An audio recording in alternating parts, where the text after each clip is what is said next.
This is The Long Road to Publishing, the podcast where we hear from authors who have traveled a long and bumpy road to publishing their books. Whether you're just starting out on your own writing and publishing journey, or if you're all too aware of the many possible detours along the way, this podcast is for you. I'm your host, Eva Langston, author, writing instructor, and creator of Eva's newsletter for writers on Substack. Thank you so much for coming along on the ride. It was great to talk to Lincoln Michel about his writing career and how he braids together writing, teaching, being editor of a literary magazine, freelancing, and now running a popular Substack newsletter. We talk about the importance of writing weird things and why authors shouldn't be too afraid of AI. Fingers crossed. Thanks so much for listening to the show. And don't forget to rate, review, subscribe, and post about the long road to publishing on social media. And now on with the episode, which I'm calling Writing Weird and Cobbling Together a Creative Life. Lincoln Michel's most recent novel is Metallic Realms from Atria Books. He is also the author of the short story collection Upright Beasts from Coffee House Press and the novel The Body Scout, published by Orbit. His fiction appears in the Paris Review, Granta, McSweeney's, The Baffler, and Lightspeed. He writes the weekly literary newsletter Countercraft on Substack. So welcome to the long road to publishing. Thank you for having me. Yeah, of course. Well, I've been following you on Substack for a while. So anybody out there who's listening, definitely check out Lincoln's Substack Countercraft. Lots of good. You've been doing the bookseller interviews, right? I did one bookseller Oh, interview, you but did? I hope to do more, trying to interview different people, in the industry. Yeah. Well, okay. So before we get started on your whole publishing journey, you did have this latest novel, Metallic Realms, come out in May 2025. So do you want to give us the little elevator pitch to convince us all to go read it? Sure. Well, my internal elevator pitch, how I talked about it to myself, was Pale Fire meets Star Trek. The book has kind of two parts. One part is a literary satire, comic novel about writers in Brooklyn who are part of a science fiction collective, and is narrated by a kind of somewhat losery character who's like on the periphery of the friend group.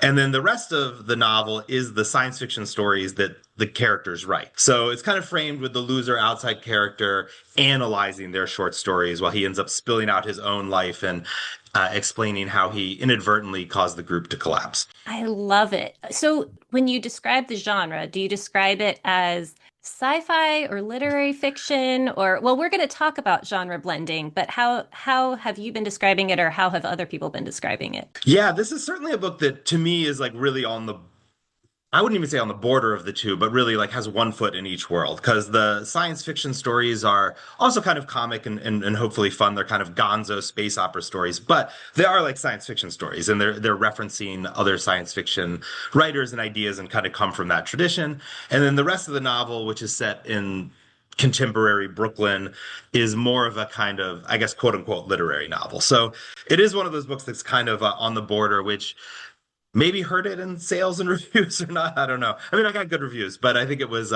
different reviews read it in different ways is maybe the way to put it. Yeah, and maybe we'll get into this more later. Something that's hard in this industry is there's so much of wanting to put things neatly in a box.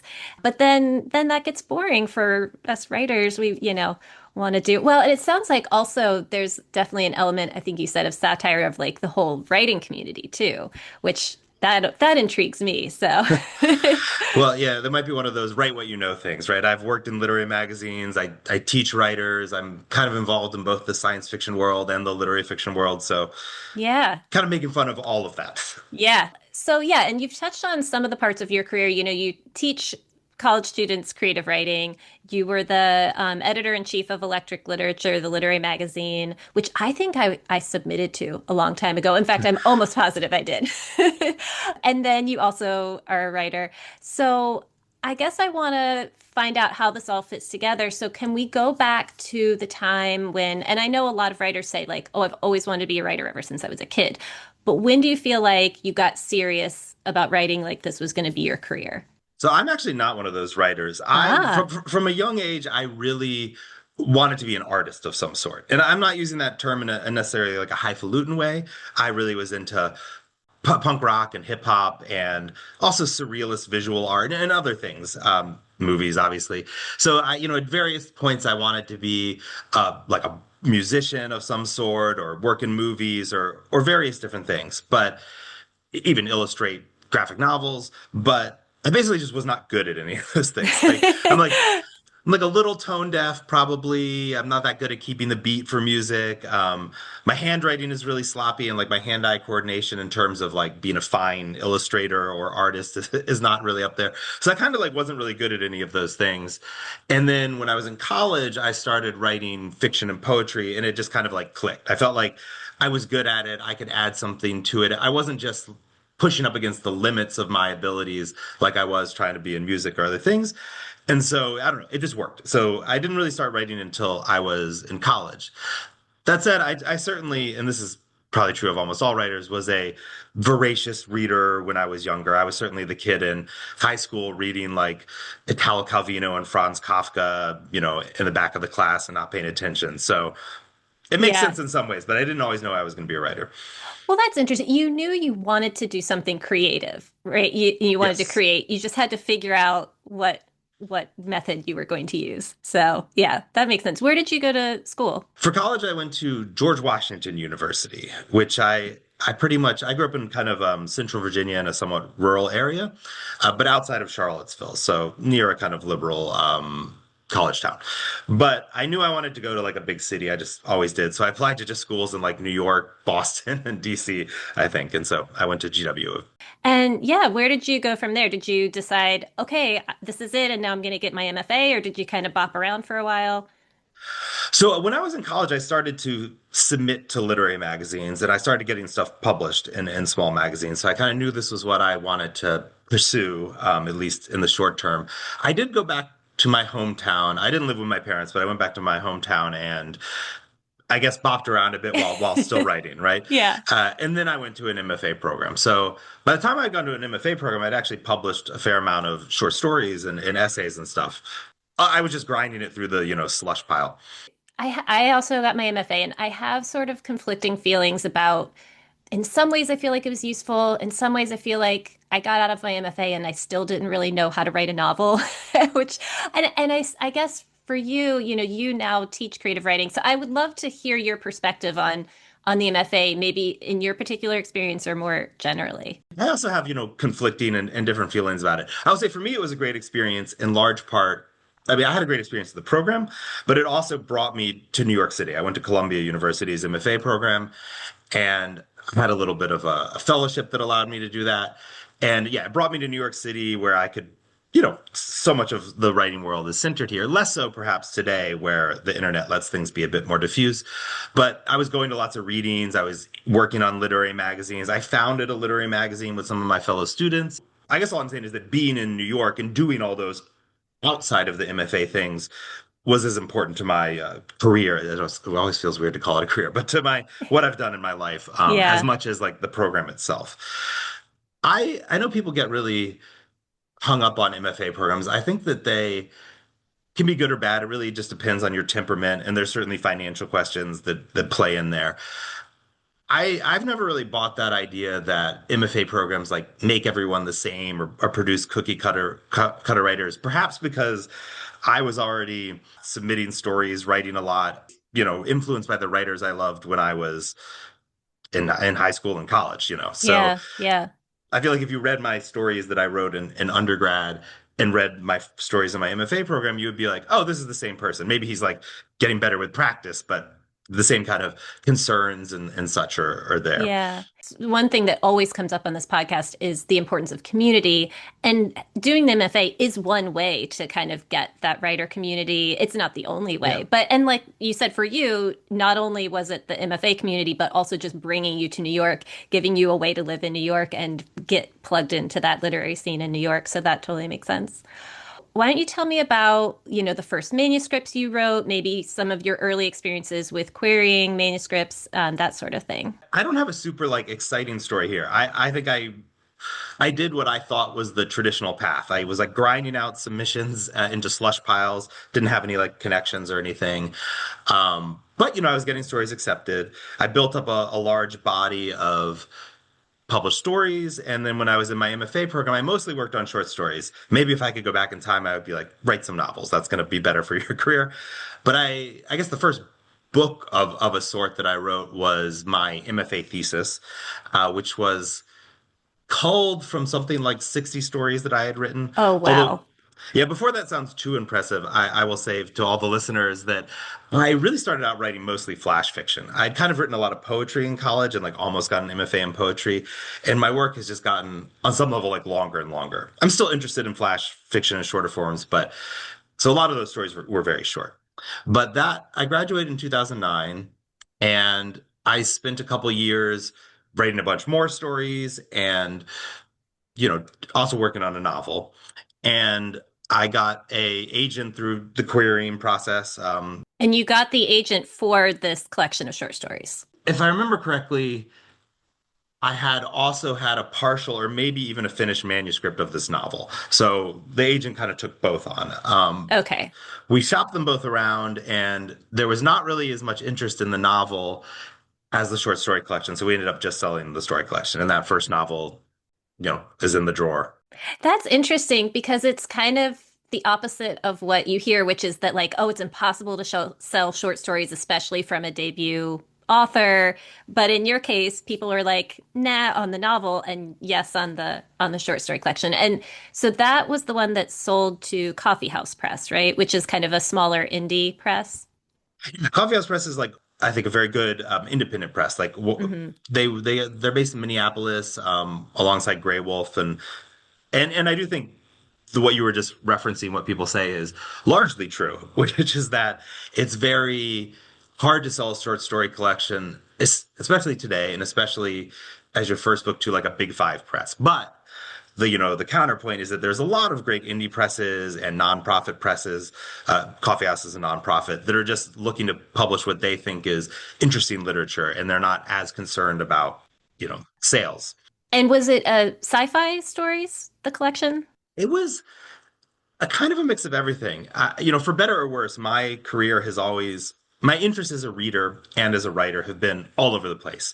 And I really always wanted to do everything that I could do and like try different things as a challenge. This kind of came up already, but the idea of like being pigeonholed as a writer. I remember one of my favorite writers growing up, one of the people who like really inspired me was Italo Calvino. And in his book, If on a Winter's Night, a Traveler, it starts with this second person kind of metafictional narration where you, the reader, are the character in the book. But it starts out and it's like, you have just bought the latest Italo Calvino book, an author known for doing something different with every single book. And as a reader, I was like, and I don't want to be, starting to be a wannabe writer. I was like, that's what I want to do. I want to try to like do something different every time. So when I was in my MFA program, I was kind of all over the place. I was writing stories that were kind of influenced by writers like Kafka and Calvino. I also read lots of science fiction and fantasy growing up, so I had stories that were with aliens or horror fiction stories, maybe with a kind of weirder bent to them. And then I was writing like what might be called domestic realist stories, kind of southern kind of literature stories. I was influenced by a lot of southern writers. And when my short story collection came out, I broke the whole book to get all those things into it. I broke the book into four different sections that are each kind of in different genres. There's kind of like a Kafka section, a realist section, a fairy tale fabulous section, and like a science fiction section. I feel like we're going to maybe talk about this more, but just kind of you seem to be kind of breaking the rules of things that I think writers are told that we have to do to get published. Like, oh, well, if you have a short story collection, they should all be linked short stories or they should all have a theme. And you're like, nope, not me. Yeah, So, I was more like, yeah, I did the opposite. Whether that was the smart move or not, I don't know, but yeah, that is what I yeah. did. So that was book deal number one. And then at that point, were you like, okay, I should work on another novel? When I wrote my first novel, I had kind of two big ideas for a novel, roughly speaking, that I wanted to go with. And I went with one that failed to sell. And the other idea that I'd had was basically what became my first novel, The Body Scout. So I was like, the first book didn't work. let me go try the other book that I had already like started a little bit and had like an idea about. Hmm. And it was in some ways kind of the opposite of the first book in terms of the Body Scout is a first person narrator. It has a stronger plot. My first book had a bunch of narrators and was like a much more bizarre, kind of confusing plot intentionally. So I went back and wrote that, and then I don't know. You want me to go through like the whole process? Yeah, sure, sure. Sure. So as I was just saying, I had the idea initially. I don't know when exactly, maybe 2006, 2007, something like that. And I'd written a little bit of it, but hadn't gone too far. And then I started really working on it after my first collection, Upright Beast, came out, which was 2015. I remember really working on it in 2017, where that was like the year that I got through the whole first draft. And then I went through a couple rounds, of revision and working on other things from 2017 until 2000, end of 2019, I guess, is when we started to send it out. And then COVID lockdown hit. I was like, oh, this book is never going to sell, actually, because like who knows if what on earth is going to happen Right. with the earth in general, but also with publishing, because we had sent it to like the round of editors. It must have been like February of 2020. So like literally like, 2 weeks or the end of February, 2 weeks before COVID lockdown started. I did have an editor who bought it at Orbit Books, and it was bought in 2020 and it came out in the fall of 2021. So COVID didn't affect it too much. Well, and people weren't sure. I remember that time, and it was like, well, on the one hand, the world might be ending, but on the other hand, everybody's home with lots of time to read. So, and then you were already working on your new novel while you were on submission, which is always a good strategy. In all of this time, when you're writing and you're working on getting published, you also were, like I said, the editor in chief of a literary magazine and also teaching writing. So, well, tell me about the literary magazine. How long were you editor? I was the editor. I think my title changed twice, but I was basically the editor of the website of Electric Literature. So they had and still have a fiction magazine, which is maybe what you were referring to as submitting to. That was always run by Halima Marcus, or always run after she took over from the founders who had founded it earlier. But they hired me to reboot the website, or basically turn the website into something. So I was in charge of basically everything outside of the fiction, the book reviews, the interviews, the essays and stuff. And I had that job from 2014 to 2017. Was it paid? So, oh yeah, yeah, it was Okay, paid. okay. Paid just small magazine and publishing payment. It wasn't. Right. I was doing a lot of other freelancing to survive. But yeah, I think a lot of writers, especially if you live in New York, if you don't come from a lot of money, then you have to and you don't go into do the smart thing of, I don't know, going into finance or something where you make a bunch of money or marrying into a bunch of money. I feel like you always end up kind of cobbling together a life. So my income and stuff was always coming through some mixture of freelance writing for, very boring stuff, some less boring freelance writing.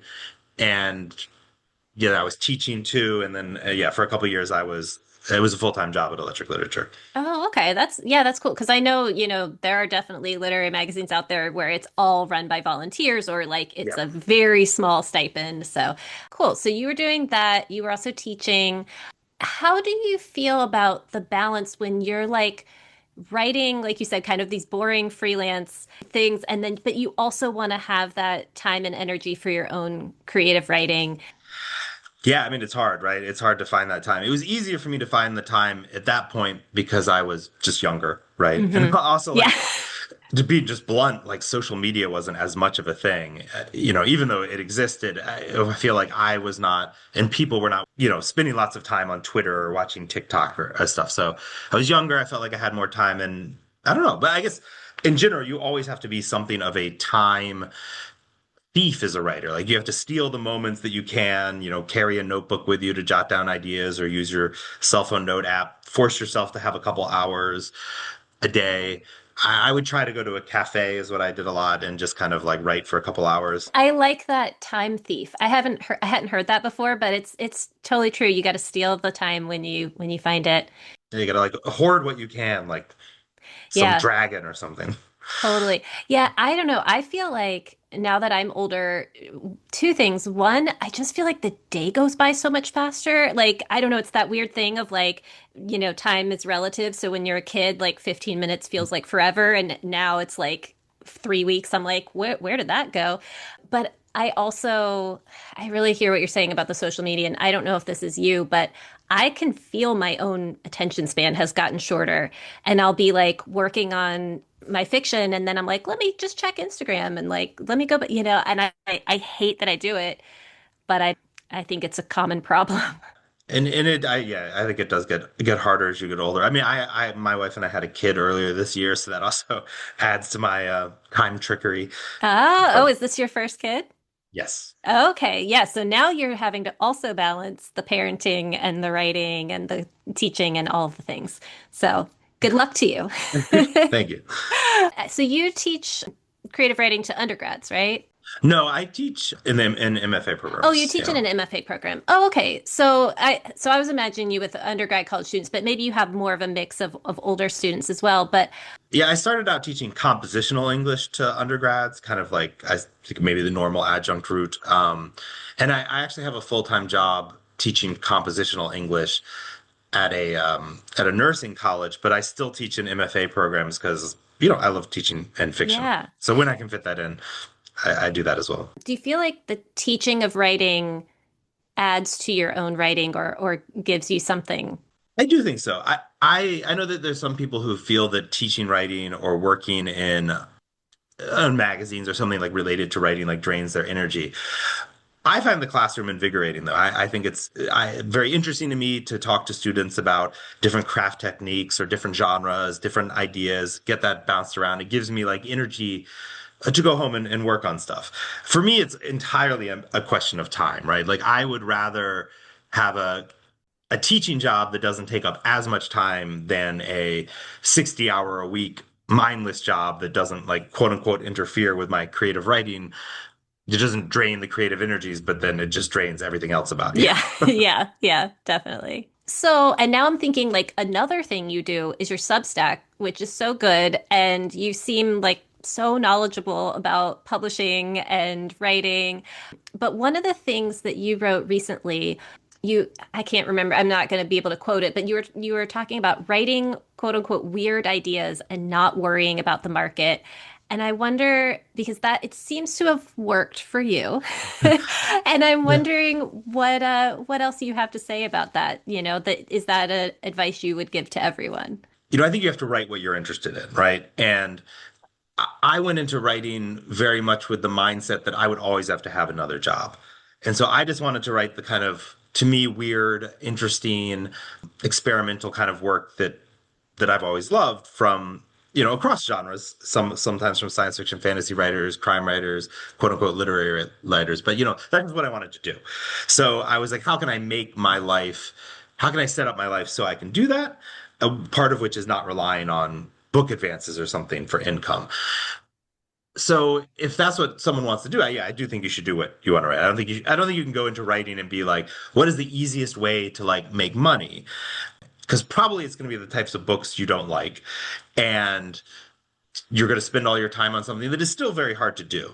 Like maybe writing a very formulaic commercial book is fairly easy to do, perhaps, but it's very hard to sell copies of it because tons of people are trying to do that, right? Right, exactly. The other aspect of it is that I do think outside of that question, right? Outside of doing whatever you love and actually motivates and interests you, it is often good to just kind of pursue your weirdest, unique ideas that will make you stand out in whatever genre or field you're working in. Yeah, well, this is making me think of something, and I'm going to have to be kind of veiled about what I say. But, I recently had a novel. So I have an agent. I've had several novels die on submission so far. And my most recent one I thought was the best one, but it's about something that's fairly common. And a lot of the feedback we got was like, oh, we love Eva's writing. I gobbled this up, but there's so many other novels with similar themes. And so I've had as many writers. I've had many different jobs in my life, and I had one very bizarre job that for some reason I had never written about. And so this is my latest novel is I am basing it on this very bizarre job that I had, and I was like, I don't think there's any other novel out there about this. So, yeah, doing that thing. I mean, they say like write the book only you can write, but like writing that unique experience, that, weird thing that no one else is writing about. Well, and going back to your point of even if, well, I don't think anybody should go into writing to make money because that just is crazy. But even if you're like, I want to write marketable books that sell and, have a chance at being bestsellers, even that, you're still going to be spending a ton of time on it. There's still no guarantee that it's going to sell. And then if you're not really writing what you're interested in, it just seems crazy making. So, Yeah, that's what I meant, right? Like whether we say that it's easier or not to write very kind of commercial work, even if you thought it was, you're still competing with so many people, and these days you're competing with probably lots of people using AI. hmm So I yeah, don't know. It's hard to do. Yeah, so you got to spend your time on something you enjoy doing. yes, definitely. What is something that has surprised you on your writing or publishing journey? And it could be something good or something bad or one of each. Well, one thing that surprises me, and I think ends up surprising a lot of writers, is that even if we're pretty good judges of our own work, what succeeds or like what hits or what trends or something is not necessarily what you would expect at all. Yeah, I'll give you one example of that. When I wrote my first story collection, Upright Beasts, I had, as I said, I'd published a lot of the short stories, but I wrote this one story that to me was like a really weird, bizarre story, and I wasn't really publishing in science fiction and fantasy magazines at the time, so I didn't know where to send it. It was like a long sci-fi, bizarre horror story about I don't know, like aliens and mutations and all this weird stuff. And it was very long, not super long, but it was like 7,000 words, which was like longer than I had published a short story. And so I didn't even bother sending it out. I was really like, no one will publish this. But then when the book was coming out, I guess the galleys had gone around and an editor at Granta magazine asked to publish that story because it was unpublished. And so that became my biggest publication. I'd never been in a magazine as big as Granta, which is, kind of up there with Paris Review and stuff. And yeah, it was from a story that I just like literally thought no one would publish that I could just kind of smuggle into a book. So I guess for writers listening out there, I do think it's always good to just send your work out. Like you kind of never know what will hit. If you're excited about something, don't not submit it or not query agents about it because you're afraid that it is too weird or something, because it might be the thing that gets the most attention. Yeah. Well, and actually now I remember this was going to be one of my other questions is that I think I was looking at your website and I was like, whoa, you have published so many short stories and short pieces in literary magazines. So maybe the advice is just what you said of like, send it out. But I don't know. Do you have other thoughts about how writers of short fiction can get their shorter pieces published? I had nothing really special there. I really did grind it out in the submission in like the slush mines. Hmm Now I'm a little more known, so sometimes people solicit me, which is very nice. But I do think I guess to answer your question more directly, I do think persistence is like the biggest thing in writing in general, and certainly in submissions. Like submissions are not entirely merit based in the sense that there's a lot of luck involved. Like you could send the same story to the same magazine in 10 different versions of the multiverse, and maybe they publish it two times and they reject it the other times, and it just depends on what other work they publish in the magazine or they've accepted for that issue, or what volunteer reader is assigned that story in this submission queue. There's just like so many factors of luck involved that you just have to keep submitting. I will say that I was saying that I just kind of grounded out in the slush mines. And what I mean by that is I did make writing, even though I wasn't thinking of it as a business in the sense of paying for my rent, because I knew short Yeah, stories is not going yeah. to do that. I did try to treat it like a business in a sense of, or I tried to treat it professionally. I had a lot of stories. I would submit them to maybe 5 magazines at a time. And when I got a rejection, I would send that magazine a new story, maybe in a week or two. And I would kind of separate that from my writing time. Like maybe I would take the Sunday to collate my rejections and then send out new submissions. And if you just kind of keep doing that and your writing is good, it'll find a home somewhere. I mean, there's so many good magazines out there. They don't always pay, but they exist if you want to get your work out there. I don't really write short stories anymore, but I did when I was getting my MFA and after that. And it was just like huge spreadsheet, like have a chunk of time, once a week to just work on submissions. And because, yeah, I agree with everything you're saying of like the turnover of the people who are reading at the magazines changes, and you just have to like keep sending it out widely, and eventually, hopefully, it'll find a home somewhere. But it does take time. It takes time to like It research definitely takes all the time, yeah. places to send and what their, requirements are. And so, yeah. Well, I end every episode with a tip for the road for our listeners, and you've already given us a lot of pieces of advice, but maybe what's a piece of advice that you give to your MFA students, or maybe what's one of your pet pieces of writing advice? Okay, I'll give the listeners a very practical bit of advice and a very maybe more abstract bit of advice. The practical bit of advice is I find it very useful to literally just get like a timer, use your cell phone's timer, and force yourself to write some amount. Using a stopwatch, stopping it if you go off to check your phone or something. I find that a lot more useful than like a word count that a lot of people recommend. Maybe just because I can kind of vomit out a lot of words if I have to. And if I'm only looking at the word count, I'll like dick around online all day and then just be like smashing out words. So I recommend like timing yourself so that you're like making sure you're putting a certain amount of work in. My more abstract advice is that, and this kind of relates to the question of weird stuff. I do think a good bit of advice, which I'm borrowing from my friend Tony Tulathamudi, but I think he phrased it that a good way to write a short story. He's a great writer. His book Rejection came out, I think last year. Great book. But his advice was pick your dumbest idea and write it as seriously as possible. Maybe I would tweak it a little and say write your weirdest idea, but take something that seems insane, some bizarre structure, you want to write a romance story entirely over text messages with an AI character, or whatever it might be, right? But then write it very seriously. So get weird and wacky, but write it with true seriousness, and that's often a lot of the best stories. I like that advice. That's good. Well, okay, I spend a lot of time on Substack, so I think I saw this on Substack, and maybe you can corroborate. Maybe you'll be like, "Oh, I wrote that," even. I don't know, but I saw something that was like, now that we're in kind of this time of AI, this person was postulating that we're entering a heyday of the weird stories because AI is trained on stuff that's already written. And so it can't really come up with anything new. So, at least this person was saying, write your weirdest story because that will prove that it was written by a human. I don't know, just one person's opinion, but I was like, I like that, and I could see that, and that's certainly the work in progress that I have going on right now is probably my weirdest story. So fingers crossed that it'll work out. It might have been me. I know I've written some stuff somewhat along those lines.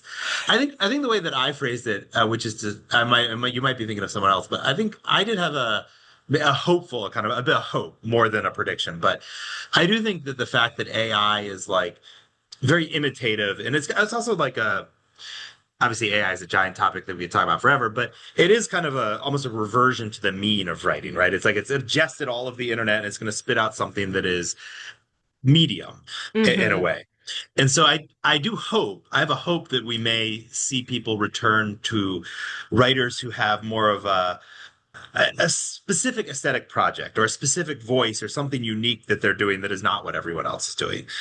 Just because it'll feel like something fresh and different than all the text that they're reading in the AI spam articles and the AI emails that we get all the time, especially writers. I don't know if you've experienced this, but I get more and more like AI spam emails that are like, "We want to feature you in this like book club," and then if you write them back, they're like, "It'll be $7,000 to be featured in our book club." I just got one yesterday, and like a part of me is like, well, could this be real? And then I'm like, no, Eva, this is not real. Look at how it's written. It is not Yeah. real.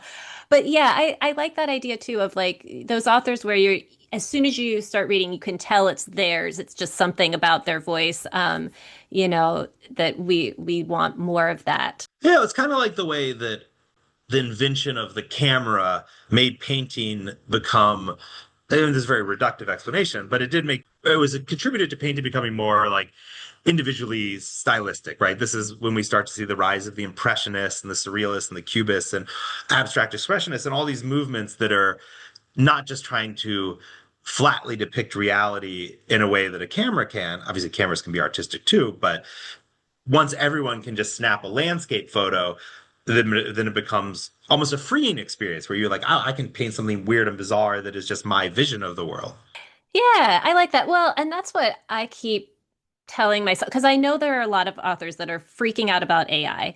And I am trying to take the long view of like there's always new technology and people are always freaking out about the new technology and things change, but it's okay. And I'm a former math teacher, so I used the example of the graphing calculator and like people were freaking out that like kids weren't going to be able to do math anymore because they were going to do everything on the math calculator. And it's like it's a tool. It's a tool, but you still have to understand the math to use it. And that's, yeah, that's what I keep telling myself about AI is like it's a tool that will be used and it will change things, but writing is not going away and books are not going away. I'm keeping my fingers crossed here. Yeah, I think so. I mean, I think I have a lot of like fears about AI, about I mean, I do think it's doing real damage to the educational system, and maybe that'll get sorted out in the future, but I don't think it is now. Yeah, I yeah, have a lot of fear about information control when people are not able or stop really finding information outside of AI systems. There's a lot of propaganda possibilities, but all of that stuff aside, I'm still pretty hopeful that that will not that's like unrelated perhaps to people's interest in art, right? Like I think we're yeah, still really interested in what people have to say and like yeah. human achievement. And there may be some interest in computer achievement too, but I don't know, it's like how the invention of supercomputers that can beat Gary Kasparov in chess doesn't mean that people don't play chess. And no Right. one sits around watching two computers play chess against each other. Like that's Yeah, unless you're just like training or something, right? That's not yeah. hasn't become what people are interested in. So just like people still want to see humans excel in sports, I think they're going to want to see musicians who sing their music and writers who write their books. Yeah. At least I hope. Yeah. Is there any other part of your publishing and writing journey that we haven't covered? Well, I guess you didn't ask me about my Substack, which is kind of like has become a lot of my focus for freelance writing. I guess the only thing I can really say there is that I do think it's been useful for me, and perhaps this is a recommendation for other people out there, to try to make all the parts of my life work together as much as possible, which is to say that I started my Substack also in the lockdown era of the pandemic just to kind of give myself an outlet. And because I was a little burnt out on pitching to freelance places, there's just so much time taken with freelance pitching and stuff. Even though I love magazines and editors, I got tired of that. But yeah, I try to make it all work together. So I try to like teach stuff that I'm interested in, and that I hope the students will be interested in too. And then those kind of discussions become generative for me and maybe give me an idea for a Substack article, or I write a Substack article that then gives me some articulation of principles that I can bring to class. And then all that stuff hopefully helps me when I do steal some time to write my fiction. So I think that's a good way to try to make a creative life in this era of, low book advances and high rent expenses. Yeah, well, and that makes a lot of sense. And I do teach some writing classes as well. And I find that happens a lot where I start to see something that my students are doing or that they're confused about, and then I can write a Substack about it. And so it is kind of a complementary situation. Well, thanks so much for coming on today, and I hope everybody will go and check out your Substack and your books. And thanks so much for sharing all your advice. Well, thanks so much for having me. Thanks so much for listening to The Long Road to Publishing. All the books we discuss on the podcast can be found at my bookshop shop, the link for which is in the show notes. You can find me online on Instagram, Blue Sky, and Substack with the handle Eva Langston. Even better, subscribe to my newsletter for writers at evalangston.substack.com and feel free to send me an email. The podcast address is longroad.pub@gmail.com. The Long Road to Publishing is produced and edited by me, Eva Langston, and the intro-outro music comes from the artist's sound roll on Upbeat. Be sure to rate, review, and subscribe to the show, and I'll be back soon with more publishing stories and more tips for the road.